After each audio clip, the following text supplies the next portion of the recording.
Good morning. It's been a great morning here at 101 Garage. Went for a couple of rides this morning on the ZX7s. I'm going to try to get the belly pan on the 89 GSXR 750.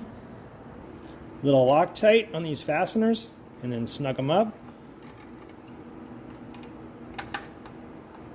Not too bad. Wipe the inside and the outside down really well. Get all the grease and oil off. Be careful not to scratch anything here. Enjoy the OEM fasteners. This way it doesn't crush the fairing. This little black piece.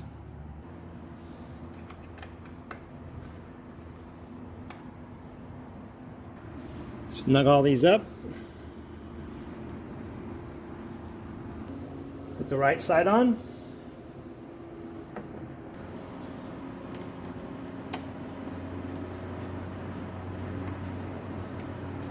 All right, there we go. You guys have a great day.